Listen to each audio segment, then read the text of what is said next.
નમસ્કાર ખેડૂત મિત્રો, ખેતી બિઝનેસ ગાઈડ યુટ્યુબ ચેનલ પર તમારું હાર્દિક સ્વાગત છે। આજે આપણે વાત કરવાના છીએ રીંગણની ખેતી વિશે, પણ જરા હટકે, એકદમ આધુનિક અને વૈજ્ઞાનિક દૃષ્ટિકોણથી। આજના સેશનમાં આપણે એ રહસ્ય ખોલીશું કે કઈ રીતે સ્માર્ટ મેનેજમેન્ટથી રીંગણના પાકનું આયુષ્ય 7 થી 9 મહિના સુધી લંબાવી શકાય અને હા, જબરદસ્ત નફો પણ કમાઈ શકાય। તો ચાલો સીધી જ શરૂઆત કરીએ। આજના આ માસ્ટર ક્લાસમાં આપણે 6 અગત્યના મુદ્દા જોવાના છે। પહેલું, ખેતરની તૈયારી અને સમય। બીજું, ટેકનોલોજી અને ખાતર। ત્રીજું, રીંગણની ઉન્નત જાતો। ચોથું, ડ્રિન્ચિંગ શેડ્યુલ। પાંચમું, જીવાત અને રોગ નિયંત્રણ। અને છેલ્લે, તમારો સૌથી મનપસંદ વિષય, ઉત્પાદન અને કમાણી। ચાલો સૌથી પહેલા અને પાયાના સ્ટેપથી શરૂઆત કરીએ, ખેતરની તૈયારી અને યોગ્ય સમય। હવે જુઓ, આમ તો રીંગણ બારેમાસ વાવી શકાય ખરું ને, પણ જો બેસ્ટ રિઝલ્ટ જોઈતું હોય તો જુલાઈ-ઓગસ્ટ સૌથી ઉત્તમ સમય છે। આ સિવાય ઓક્ટોબરથી ડિસેમ્બર કે જાન્યુઆરી-ફેબ્રુઆરીમાં પણ ચાલે। હવે એકદમ બ્રિલિયન્ટ ટ્રિક આપું। વાયરસ ફેલાવતી જીવાતોને રોકવા માટે ખેતરની ચારે બાજુ મકાઈની 2 લાઈન વાવી દો અને તેને લીલી નેટથી કવર કરી દો। આ એકદમ સોલિડ પ્રોટેક્શનનું કામ કરશે। અને હા, બેડ 3.5 ફૂટ પહોળા અને 1 ફૂટ ઊંચા રાખવાના છે અને 2 લાઈન વચ્ચે 2.5 થી 3 ફૂટનું અંતર રાખવું ખૂબ જ જરૂરી છે। હવે આગળ વધીએ આપણા બીજા અને સૌથી આધુનિક મુદ્દા તરફ, ટેકનોલોજી અને પાયાના ખાતરનો ઉપયોગ। આ વસ્તુ સમજવી બહુ જ જરૂરી છે। પારંપરિક ખેતીમાં નીંદણ કાઢવાનો મજૂરી ખર્ચ જ આપણું અડધું બજેટ ખાઈ જાય છે, પણ એની સામે જો આપણે માત્ર 10 થી 12 હજાર રૂપિયાનું એક વખતનું રોકાણ કરીને 25 થી 30 માઇક્રોનનું મલ્ચિંગ પેપર અને 16 mmની ઇનલાઇન ડ્રીપ ઇરિગેશન સિસ્ટમ નાખી દઈએ તો આખી ગેમ બદલાઈ જશે। આનાથી સીધું મૂળ સુધી પાણી અને ખાતર જશે અને નીંદણનું તો નામ નિશાન નહીં રહે। ચાલો હવે ખાતરની વાત કરીએ। બેડ બનાવતી વખતે પાયામાં શું આપવું એનું લિસ્ટ અહીં છે। તમે ફટાફટ સ્ક્રીનશોટ લઈ લો એટલે ભૂલાય નહીં। 1 એકર દીઠ 25 થી 50 કિલો પોલીસલ્ફેટ, 50 થી 75 kilo DAP, 2 bag SSP powder, 30 kilo MOP potash, 20 થી 30 કિલો યુરિયા આપવાનું છે। અને ખાસ વાત, જમીનની અંદર રહેલા દુશ્મન કીટકો માટે વિકોટા, બટાકો કે ફ્યુરી જેવું દાણાદાર કીટનાશક નાખવાનું બિલકુલ ભૂલતા નહીં। ખાતર નખાઈ ગયું, હવે વારો આવે છે બિયારણનો। તો જોઈએ રીંગણની કેટલીક જોરદાર અને ઉન્નત જાતો। બજારમાં જેની ડિમાન્ડ છે એ જ આપણે વાવવાનું છે। જો સફેદ કે લીલા રીંગણ જોઈતા હોય તો VNRની ઉત્કલ બેસ્ટ છે। જો મોટા કાળા ભરથાના રીંગણ માટે જવું હોય તો કળશની સુમો, સંગમ કે જનક પસંદ કરી શકો છો।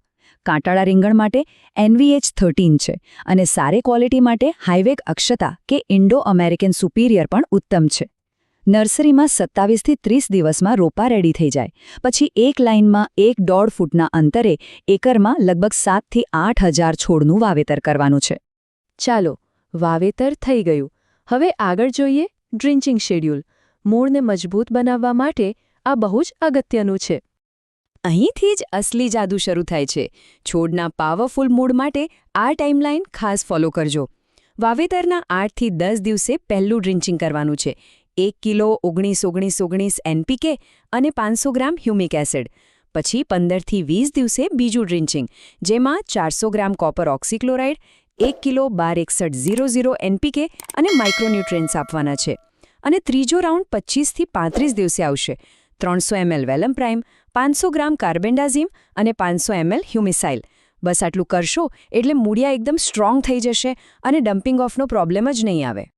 મૂળ તો મજબૂત થઈ ગયા, પણ પાક મોટો થશે એટલે દુશ્મનો પણ આવશે। તો હવે જોઈએ જીવાત અને રોગ નિયંત્રણ। રીંગણમાં સૌથી મોટો માથાનો દુખાવો એટલે ફળ અને થડ કોરી ખાનારી ઈયળ। એને ખતમ કરવા માટે આ 5 જબરજસ્ત સ્પ્રે કોમ્બિનેશન છે। પહેલું, સિમોડીસ સાથે કાર્ટાપ। બીજું, ડેલિગેટ સાથે ટાલસ્ટાર। ત્રીજું, કોરાજન સાથે ઇક્કા। ચોથું, એક્સપોનસ સાથે માર્શલ। અને પાંચમું, ગ્રેસિયા સાથે પ્રોક્લેમ।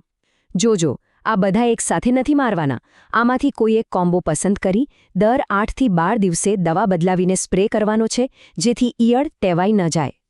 હવે વાત કરીએ આપણા સૌથી મોટા અને સાયલેન્ટ દુશ્મનની, સફેદ માખી। આ એ જીવાત છે જે પાકમાં લિટલ લીફ એટલે કે પાંદડા નાના રહી જવા અને વાયરસ ફેલાવાનું ખતરનાક કામ કરે છે। ખેતરમાં જો કોઈ છોડ પર આ વાયરસ દેખાય ને તો એને તરત જ મૂળમાંથી ખેંચીને ખેતરની બહાર ફેંકી દેવાનો. અને હા, સફેદ માખીને કંટ્રોલમાં રાખવા શરૂઆતથી જ થિયામેથોક્ઝામ અથવા એસિટામિપ્રિડનો છંટકાવ ચોક્કસ કરતો રહેવાનો. ચાલો બીજા કેટલાક મહત્વના સ્ટેપ્સ જોઈએ.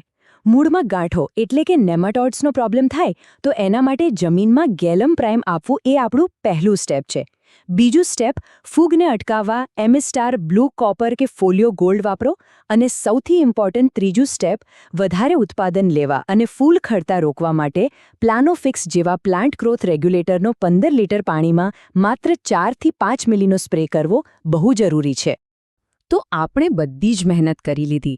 હવે સમય છે એ વસ્તુનો જેની આપણે બધા કાગડોળે રાહ જોતા હોઈએ છીએ, ઉત્પાદન અને કમાણી.